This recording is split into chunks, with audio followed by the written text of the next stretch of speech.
हाय मैं लुट गई बर्बाद हो गई। इस जालिम आदमी ने मेरी इज्जत रौंद डाली। मैं कहीं मुंह दिखाने के काबिल नहीं रही। अब मैं कहाँ जाऊंगी? मेरा कोई सहारा भी नहीं है। इसने तो मुझे बर्बाद कर दिया है। किराए के पैसे लेने आया था और मुझे ही लूट लिया। मैं रो रो कर ऐसा हंगामा मचाया कि हर कोई मेरी हालत देखकर अपने आंसू नहीं रोक सका। मुझे बचपन से ही ड्रामे करने का बहुत शौक था और आज मैंने ऐसा ड्रामा किया था कि हर कोई मेरे झूठे ड्रामे में फंस गया था। पूरा मोहल्ला हमारे घर के बाहर इकट्ठा हो गया और सबकी हमदर्दी मेरे साथ थी। हर कोई मेरे मकान मालिक को बद्दुआ दे रहा था और मेरा मकान मालिक हर किसी को अपनी बेगुनाही ही बता रहा था। लेकिन वहाँ मौजूद लोगों में से किसी को भी इसकी बात पर भरोसा नहीं था। मैं एक जवान लड़की थी और मेरी हालत बहुत ख़राब थी, इसलिए हर किसी की हमदर्दी भी मेरे साथ ही थी। मैं तिरछी निगाहों से अपने मकान मालिक को देख रही थी, जो अपने आप को इस भीड़ के गुस्से से बचाने की कोशिश कर रहा था। कुछ देर पहले ही वह किराया मांगने मेरे घर पर आया था और मैंने ऐसा ड्रामा किया कि उसके पास अपनी इज्जत बचाने का कोई रास्ता बाकी नहीं रहा। मेरा मकान मालिक एक बहुत शरीफ आदमी था, बस थोड़ा सा गुस्से का तेज था। लेकिन उसने कभी मुझ पर कोई गलत नज़र नहीं डाली थी। आज भी वह किराया मांगने आया तो मेरे ऊपर बहुत ज़्यादा गुस्सा करने लगा, क्योंकि हमारे ऊपर पिछले कई महीनों से किराया चढ़ा हुआ था और हमने दिया भी नहीं था। आज भी हमारे पास उसे देने के लिए पैसे नहीं थे, इसलिए मैंने बहुत सोच समझ कर किराए से बचने के लिए यह खेल खेला और झूठ बोलकर उसे अपने घर के अंदर ले आई। क्या आज मैं उसे आधा किराया दे दूंगी? पहले तो वह मुझे मना करने लगा, लेकिन मैंने उसे ज़बरदस्ती अंदर बुला लिया। मैंने उससे कहा कि गर्मी बहुत है, आप इतनी दूर से चलकर आए हैं, अंदर आ जाइए, आपको ठंडा शरबत पिला दूंगी। उसे पता नहीं था कि मेरी माँ मेरे घर पर नहीं है और इस वक्त मैं घर पर अकेली हूँ। वह बेचारा तो अनजाने में ही मार खा गया। मेरे बार बार कहने पर वह घर के अंदर आ गया और मैंने मौका देखकर बिस्तर पर बिछी चादर को खींचकर नीचे फेंका और बालों को नोचा और फिर बहुत तेजी के साथ अपने कपड़ों और आस्तीन को फाड़ दिया। मैंने खुद ही अपने हाथों से अपने कंधे को इतने जोर से दबाया था कि उंगलियों के निशान पड़ गए। मैंने यह सब कुछ इतनी चालाकी से और इतनी जल्दी में किया कि मेरे सामने खड़ा मेरा 30 साल का मकान मालिक हक्का बक्का रह गया। उसके तो दिमाग में भी ऐसा कुछ नहीं होगा कि मैं इतनी घटिया हरकत करूंगी। मैं उसे पैसे देने की बजाय अपने घर में अपने आप को बिखेर दिया, क्योंकि मुझे लगा था कि इस तरह हम जान छूट जाएगी और वह डर की वजह से दोबारा हमारे घर पर किराया मांगने नहीं आएगा। इस तरीके से हमारा सारा किराया माफ़ हो जाएगा। मेरी हरकत से वह इतना ज़्यादा डर गया और हैरानी से मुझसे पूछ रहा था कि यह तुम क्या कर रही हो। इससे पहले वह मेरी इस हरकत को और मेरी सोच को समझ पाता, मैंने ऐसा हंगामा मचाया कि उसे समझने और भागने का मौका भी नहीं मिला। यह एक छोटा सा मोहल्ला था और यहाँ पर सबके घर एक दूसरे से मिले हुए थे। मेरी हल्की सी अब चीज़ पर आस पड़ोस वाले लोग बाहर के घर इकट्ठा हो गए। वह मकान मालिक बहुत गुस्से से मुझे घूर रहा था। उसके चेहरे का रंग उड़ा हुआ था। उसने तो कभी सपने में भी नहीं सोचा होगा कि मैं ऐसी कोई हरकत करूंगी। और जब वह समझ चुका था कि उसके साथ क्या किया है, तो वह मुझे धमकाने लगा कि अगर मैंने शोर बंद नहीं किया तो वह मुझे इस घर से हमेशा के लिए धक्के मार कर निकाल देगा। लेकिन मैंने सोच लिया था कि मैं उसकी किसी भी बात से नहीं डरूंगी। मैंने उसकी धमकियों की परवाह किए बगैर ही घर का दरवाज़ा खोला और देखते ही चिल्लाती हुई बाहर निकल गई। मेरे बिखरे बाल, फटे कपड़े और गर्दन और बाजू पर मौजूद उंगलियों के निशान देखकर सभी लोगों की आंखें फटे की फटी रह गई। बाहर इकट्ठे हुए लोग मुझे इस हालत में देखकर आपस में कानों में बात करने लगे। मैं रो रो कर इस कदर हंगामा खड़ा कर दिया कि वहाँ मौजूद औरतें मुझे सहारा दे रही थी, मेरे ऊपर तरस खा रही थी, इस मकान मालिक को कोस रही थी। जिसके मुंह में जो बात आ रही थी वह कहता ही चला जा रहा था। हर कोई मकान मालिक को यह कहकर कोस रहा था कि देखने में तो कितना सीधा साधा और शरीफ नजर आता है, लेकिन करतूत तो देखो। जवान लड़की को अकेला घर में क्या देखा, अपनी औकात दिखा बैठा। माना कि यह लोग गरीब हैं, किराया नहीं दे सकते, लेकिन इसका मतलब यह नहीं है कि कोई भी दरिंदा हमारी बच्चियों की इज्जत लूट लेगा। यह लड़की सिर्फ अपनी माँ की नहीं बल्कि हमारे मोहल्ले की भी बच्ची है और मकान मालिक की यह घटिया हरकत। हम लोग चुप नहीं बैठेंगे। पूरा मोहल्ला ही मेरा हमदर्द बनकर खड़ा था। यह सब वही लोग थे जिन्होंने हमारी गरीबी का कभी एहसास नहीं किया और ना ही कभी हमारे घर होने वाले फसाद का इससे पहले हमें कोई पूछता भी नहीं था। लेकिन अब इस तमाशे में सब बराबर का हिस्सा ले रहे थे। कुछ लोग तो आग में घी डालने का काम कर रहे थे और मकान मालिक पर चढ़ चढ़कर हमला करने की कोशिश कर रहे थे। इस हंगामे के बीच मेरी माँ भी बाजार से लौटकर आ गई और वह यह सब मंजर देखकर हैरान रह गई और खूब जोर जोर से रोने लगी। अम्मा को पता नहीं था कि मैंने यह ड्रामा किया है। अम्मा भी दूसरों की तरह मकान मालिक को ही गलत समझ रही थी और मोहल्ले वालों ने जब मेरी अम्मा की ऐसी हालत देखी तो मकान मालिक को गुस्से में कहने लगे कि तूने इस लड़की की इज्जत पर हाथ डाला है। अब इस बेचारी को कौन अपनाएगा? यह तो सारी जिंदगी अपनी माँ पर बोझ बन जाएगी। तुझे तेरे किए की सज़ा मिलनी ही चाहिए। इसलिए अब तो इस लड़की से शादी करनी ही पड़ेगी और यह घर भी इसके नाम करना पड़ेगा, वरना हम तेरा इस मोहल्ले में कदम रखना भी मुश्किल कर देंगे और पुलिस में भी तेरे खिलाफ रिपोर्ट लिखवा देंगे। मकान मालिक ने सबको बहुत समझाने की कोशिश की। उसने कुछ नहीं किया। वह एक शरीफ शादीशुदा आदमी था, लेकिन उसकी बात पर किसी ने भरोसा नहीं किया और सब ने मिलकर उस पर इस कदर दबाव डाला कि वह राजी हो गया। लेकिन सारे ड्रामे में मैं निगाह के बारे में नहीं सोचा था। मैंने तो सिर्फ यही सोचा था कि मैं उसे बदनाम करवा कर इस मोहल्ले से निकलवा दूंगी और शर्म के कारण घर का रुख नहीं करेगा। लेकिन मोहल्ले वालों ने तो हमारे निकाह का शोर खड़ा कर दिया, जबकि मुझे अच्छे तरीके से पता था कि वह मकान मालिक एक शादीशुदा आदमी है। फिर मैं कैसे उसके साथ निकाह कर सकती थी? और निकाह के बाद तो न जाने वह मेरे साथ क्या सलूक करता। इसलिए मैंने उसे निकाह से मना कर दिया, क्योंकि वहाँ पर जितने भी औरतें खड़ी थी सब मिलकर मुझे समझाने लगी, कहने लगी कि अब तुम्हें कोई नहीं अपनाएगा, तुम्हारा आने वाला कल बर्बाद हो जाएगा।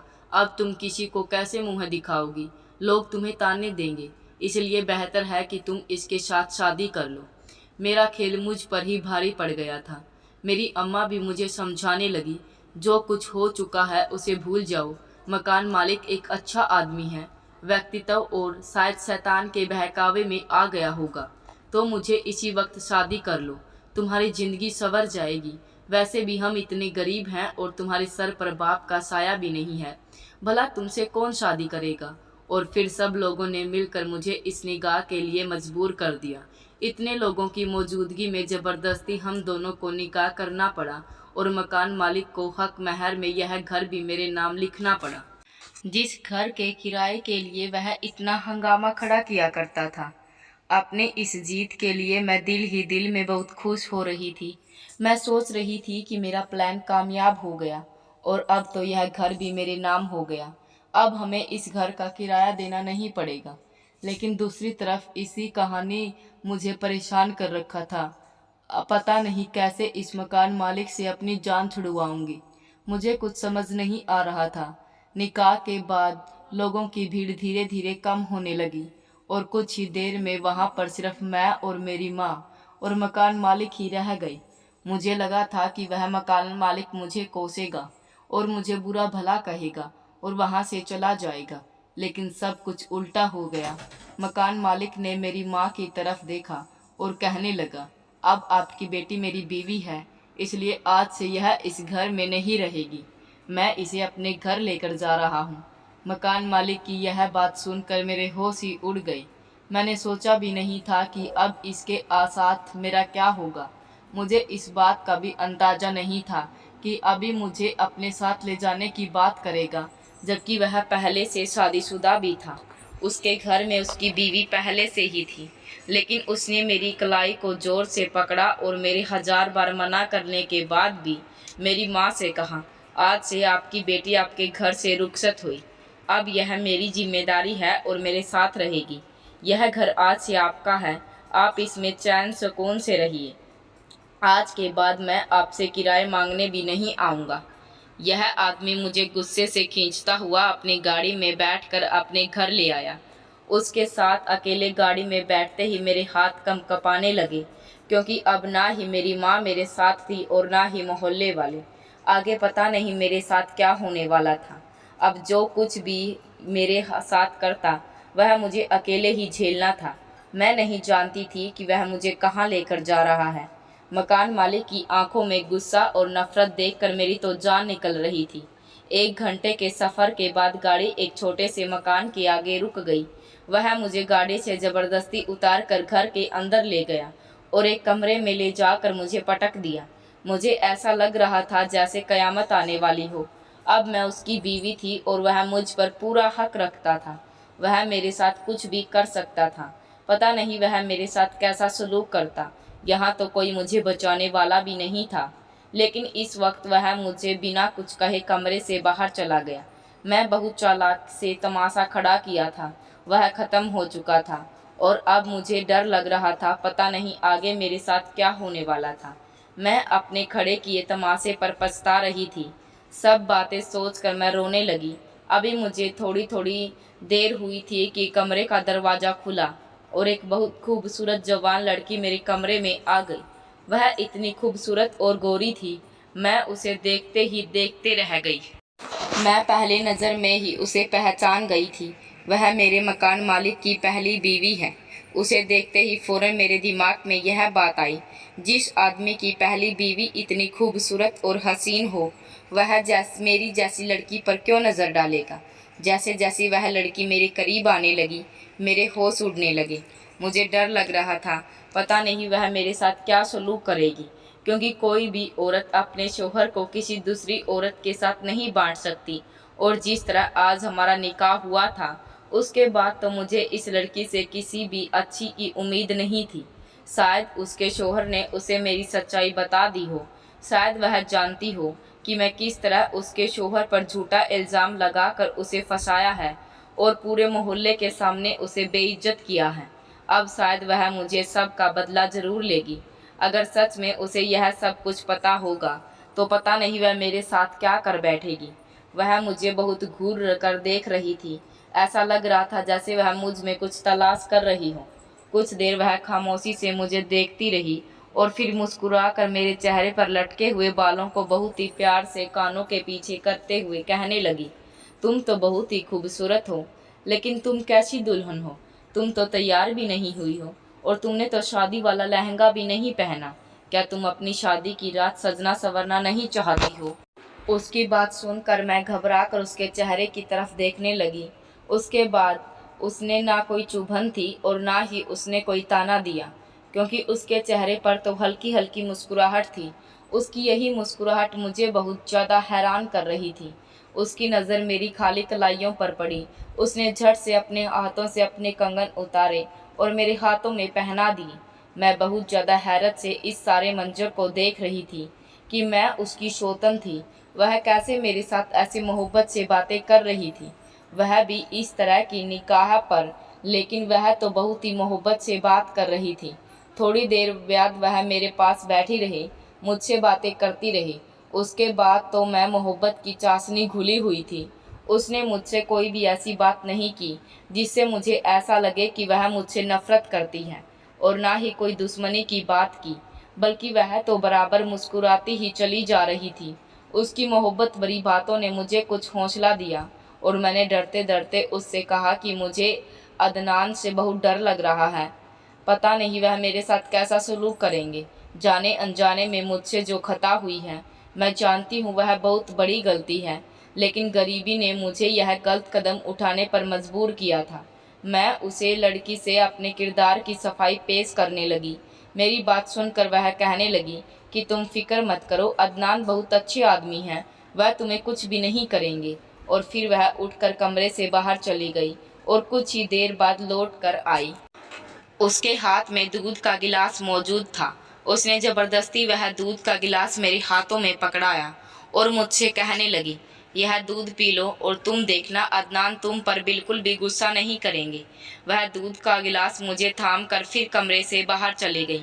मुझे भी भूख लग रही थी, क्योंकि सारे ड्रामे की वजह से मैं दोपहर का खाना खाना भी भूल गई और उसके बाद निकाह का चक्कर और इस घर के आने तक रात हो गई।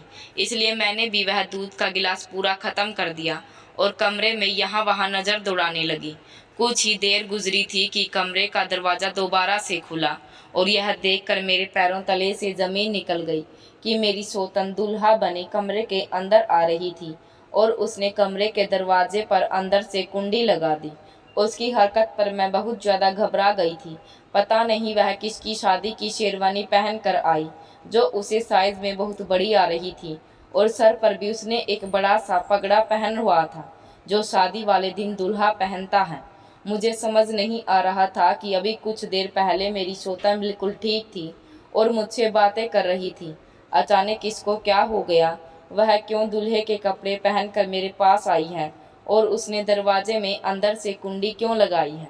वह आहिस्ता आहिस्ता मेरे बिस्तर पर आकर बैठ गई और अपने हाथ में पड़ी एक छोटी सी मखमली डिब्बी खोलकर मेरे सामने रख दी, जिसमें खूबसूरत सी सोने की चैन चमक रही थी। वह मोहब्बत से मुस्कुराती हुई कहने लगी कि तुम्हारी मुँह दिखाई का तोहफा है मेरी तरफ से। तुम मेरी दुल्हन हो और तुम बहुत ही अच्छी हो। उसकी बात सुनकर तो मेरी जान ही निकल गई। मैं उसकी दुल्हन कैसे हो सकती थी? वह तो खुद भी एक लड़की थी। पता नहीं क्यों वह बहकी बहकी बातें कर रही थी। डर कर अपने बिस्तर से उठकर खड़ी हुई। मैंने उससे गुस्से में कहा कि लगता है तुम्हारा दिमाग खराब हो गया है। तुम कैसी बहकी बहकी बातें कर रही हो? उसने मुझे हाथ से पकड़ा और जबरदस्ती दोबारा बिस्तर पर बैठकर कहने लगी, मैंने कहा ना तुम मेरी दुल्हन हो। अब तुम यहाँ से कहीं नहीं जाओगी। मैं तुम्हारा बहुत ध्यान रखूंगी, तुम्हें बहुत प्यार करूंगी, लेकिन तुम मुझे छोड़कर कहीं भी मत जाना।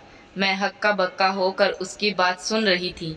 मेरा बस नहीं चल रहा था कि मैं किसी भी तरह इस कमरे से निकलकर बाहर भाग जाऊं, लेकिन वह लड़की तो दुबली पतली होने के बावजूद भी मुझ पर अपना जोर दिखा रही थी। जब उसने मेरे चेहरे को छूने की कोशिश की तो मेरे मुंह से एक जोरदार चीख निकली और मैंने उसे धक्का देकर बाहर भागने की कोशिश की। जैसे तैसे मैं उससे छूटकर दरवाजे के पास पहुंची और कुंडी खोली तो दरवाज़ा खोलते ही मुझे मकान मालिक अदनान की शक्ल नजर आई। उसे देखते ही मैं बिना कुछ सोचे समझे उसके गले लगकर रोने लगी। सच तो यह था कि मैं अपनी शौतन की हरकत पर बहुत ज़्यादा डर गई थी। पहले तो अदनान मुझे नफरत से देखने लगे और फिर जब उसकी नज़र कमरे में बिस्तर पर बैठी अपनी बीवी पर पड़ी तो वह कमरे में चले गए और अपनी बीवी से पूछने लगे, जारा तुम यहाँ क्या कर रही हो? अदनान को देखकर जारा कहने लगी कि मैं तो दुल्हा बनी थी। यह गुड़िया मेरी दुल्हन है। हम दोनों की शादी हुई है। मैंने उसको मुँह दिखाई का तोहफा भी दिया है। पूछो इससे। लेकिन यह तो अच्छी दुल्हन नहीं है। किसने बहुत शोर मचाया? अदनान ने गहरी नज़र मुझ पर डाली और जारा को अपने गले से लगा लिया और कहने लगे, चलो जारा हम अपने कमरे में चलते हैं। मैं फटी आंखों से इन दोनों मियाँ बीवी को देख रही थी। अदनान ने भी इससे ज़्यादा सवाल जवाब नहीं किए और ना ही घटिया हरकत पर उसे डांटा। अपने साथ अपने कमरे में लेकर चले गए और मैं कमरे में अकेली बैठी रह गई। काफ़ी देर बाद अदनान वापस अपने कमरे में मेरे पास आए और मेरे सामने बैठ गए। फिर उन्होंने मुझे एक ऐसा सच बताया जिसे सुनकर मेरी रूह कांप उठी। अदनान कहने लगे कि मेरी और जारा की शादी आज से 5 साल पहले हुई थी। हम दोनों ने पसंद की शादी की थी। जारा मेरी फूफी की बेटी थी। इस शादी से हम दोनों बहुत ज़्यादा खुश थे, लेकिन शायद किस्मत को हमारी खुशी मंजूर नहीं थी। शादी के 4 महीने बाद ही जारा प्रेग्नेंट हो गई। हम बहुत ज़्यादा खुश थे। हम माँ बाप बनने वाले थे, लेकिन कुछ महीने के बाद ही अचानक से हमारा बच्चा ख़त्म हो गया और जारा भी यह दुख बर्दाश्त नहीं हुआ। मैंने बहुत ही मुश्किल से उसे संभाला और समझाया कि औलाद तो खुदा की देन है। अगर चली गई तो ऊपर वाला हमें दोबारा औलाद की खुशी नसीब करेगा। मेरे समझाने से धीरे धीरे जारा वापस ज़िंदगी की तरफ आ गई। इस बात को 7 महीने ही हुए थे कि जारा दोबारा से प्रेग्नेंट हो गई। इस बार हम दोनों ने बहुत ज़्यादा एहतियात की और मैंने जारा को सराखों पर बिठा कर रखा, लेकिन किस्मत को शायद हमारा माँ बाप बनना मंजूर नहीं था। इस बार भी कुछ ही महीनों में हमारा बच्चा फिर से ख़त्म हो गया। दूसरी बार भी ऐसा होने पर जारा पूरी तरह टूट गई मैं बहुत मुश्किल से उसे संभालता रहा। उसने जीना ही छोड़ दिया था। बहुत महीनों बाद जब वह दोबारा से ठीक हुई तो खुदा ने हमारी झोली में खुशियाँ फिर से भर दी। इस बार जब जारा प्रेग्नेंट हुई तो वह सारा सारा दिन खोई हुई बैठी रहती, अपनी जगह से हिलते ढुलते भी नहीं। उसे डर लगता कि कहीं हमारे बच्चे को कुछ ना हो जाए। लेकिन कहते हैं ना कि किस्मत के आगे किसकी चलती है। हमारे साथ भी ऐसा ही हुआ। इस बार जारा ने एक सेहतमंद बच्चे को जन्म तो दे दिया, लेकिन वह बच्चा 2 हफ्ते से ज़्यादा हमारे घर में नहीं रह सका और उसका इंतकाल हो गया। उसकी मौत ने जारा को इस कदर तोड़ कर रख दिया कि उसकी दिमागी हालत खराब हो गई और पूरी तरह से पागल हो गई। कभी वह छोटे बच्चों की तरह खेलना कूदना शुरू कर देती, तो कभी दुल्हन बनकर बैठ जाती, कभी खुद को दूल्हे दूल्हे की तरह तैयार करके दूल्हा बन जाती, तो कभी पागलों की तरह चीखने चिल्लाने लगती। पहले मेरे पास पैसों की कोई कमी नहीं थी। मेरे पास अपनी बहुत ज़्यादा ज़मीन और जायदाद थी। लेकिन आहिस्ता आहिस्ता जारा के इलाज के पीछे सब कुछ ख़त्म होता चला गया और मेरे पास कुछ भी नहीं बचा। अब इस हालत में जारा को अकेला नहीं छोड़ना चाहता, इसलिए मैंने अपने कारोबार से अपना ध्यान हटा लिया और अपना सारा ध्यान और वक्त जारा को देने लगा और फिर सब कुछ बर्बाद होता चला गया। अब बात यहाँ तक आ गई कि मेरा सब कुछ बिक गया। एक वही घर बच गया था जिसमें तुम और तुम्हारी माँ किराए पर रहते थे। मजबूरन मुझे किराए के लिए तुम लोगों को मजबूर करना पड़ता, क्योंकि साइकियाट्रिस्ट ने कहा जारा के इलाज पर बहुत ज़्यादा पैसा खर्च हो रहा था और मेरे पास इतने भी पैसे नहीं थे। इसलिए ना चाहते हुए भी मैं बार बार तुम लोगों के दरवाजे पर किराया मांगने आता। मेरे हालात ने मुझे इतना ज़्यादा चिड़चिड़ा बना दिया था कि मैं कुछ बिना सोचे समझे तुम लोगों पर चीखने चिल्लाता और गुस्सा करता। मैं जानता था कि सब कुछ गलत है, लेकिन मैं बहुत ज़्यादा सहने का दबाव का शिकार था और मेरी फ्रस्ट्रेशन तुम लोगों पर निकल रही थी। अपनी जान से ज़्यादा प्यारी बीवी का इस तरह पागल होना, एक के बाद एक 3 बच्चों को खो देना मेरे लिए एक बहुत बड़ा सदमा था। फ़र्क सिर्फ इतना था, जारा अपने आप को नहीं संभाल सकी और वह दिमागी बीमार हो गई। लेकिन मैं खुद को संभाल लिया और दिन रात जारा के इलाज के लिए परेशान रहता। आज मेरा कारोबार भी बिल्कुल ख़त्म हो गया, सब कुछ बिखर गया। मुझे समझ में नहीं आता कि मैं क्या करूं।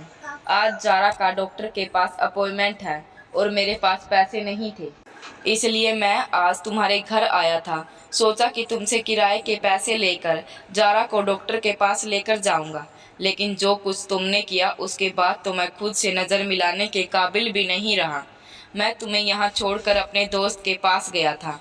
मैंने उसे कुछ पैसे उधार लिए ताकि कल मैं जारा को डॉक्टर के पास लेकर जा सकूं। मैं अपनी बीवी से बहुत मोहब्बत करता हूँ और मैं इसे इस हालत में नहीं देख सकता। यह कहकर मेरे मकान मालिक ने अपनी आंखों से आंसू साफ किए और कहने लगे कि तुमने मेरे साथ अच्छा नहीं किया। मैं तो पहले से ही अपनी परेशानियों में घिरा हुआ था और तुमने मुझे और ज़्यादा परेशान कर दिया और मेरी ज़िंदगी को जहन्नम बना दिया।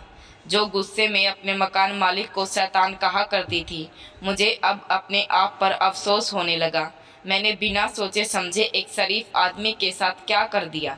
उसके गुस्से के पीछे जो परेशानी छुपी हुई थी, वह जानकर मेरे रोंगटे खड़े हो गए। वह बेचारा तो अपनी ही मजबूरी से लड़ रहा था और मैं उस गुस्से वाला और जालिम समझती रही। आज मुझे इस बात का एहसास हो रहा था कि हर आदमी अपने अंदर अपने दुख छुपाए होते हैं। हम इंसान को उनके रवैये से जज करते हैं, जबकि सच तो यह है कि हमें उनके अंदर झांकना चाहिए। अदनान, ये सच जानकर मैं उनके पैरों में बैठ गई और अपने गुनाह की माफ़ी मांगने लगी। अदनान ने मुझे एक नज़र देखा और फिर मुझे माफ़ कर दिया। उन्हें भी इस बात का एहसास था मैं और मेरी माँ के हालात किस गुजर रहे हैं। मैं अदनान से वादा किया कि आज के बाद मैं जारा का ख्याल रखूंगी। उसे डॉक्टर के पास ले जाना होगा तो मैं खुद लेकर जाऊंगी। आज के बाद जारा के सारे काम मेरी जिम्मेदारी है। आप अपने काम पर और अपने कारोबार पर ध्यान दे सकते हैं। शायद इस तरह हमारी ज़िंदगी अच्छी हो जाएगी और मेरी गलती को माफ़ कर दें। मेरी बात सुनकर अदनान की आंखों में चमक आ गई। उन्हें भी ज़िंदगी को आसान करने का एक रास्ता दिखाई देने लगा। अगले ही दिन से मैं जारा की सारी जिम्मेदारी उठानी शुरू कर दी। कभी वह मेरे साथ दुल्हन बन जाती तो कभी दूल्हा, कभी मेरा हाथ पकड़कर बच्चों की तरह गोल गोल घूमने लगती तो कभी बिना वजह बैठे बैठे ही नाचने लगती। मैं भी पाबंदी से उसे वक्त पर दवाई देती रही और वक्त के साथ साथ वह भी पहले से बेहतर होती जा रही थी। और इस बात से अदनान भी बहुत खुश हैं कि जिंदगी धीरे धीरे सीधे रास्ते पर आ रही है। अदनान ने मेरे साथ कोई भी जुल्म नहीं किया, बल्कि अपनी खुशी से मेरा हक दे दिया। अब जारा की हालत भी बहुत बेहतर हो चुकी थी, जो अदनान ने अपने कारोबार पर ध्यान देना शुरू कर दिया, इसलिए उनका कारोबार भी अब पहले की तरह हरा भरा हो गया। अब हमारी जिंदगियों में खुशियां ही खुशियां थी। हम तीनों ही बहुत ज़्यादा खुश थे। मैंने थोड़े अरसे में यह बात अच्छी तरह सीख ली कि इंसान को कभी भी उसके ज़ाहिर से नहीं, बल्कि उसके अंदर से परखना चाहिए।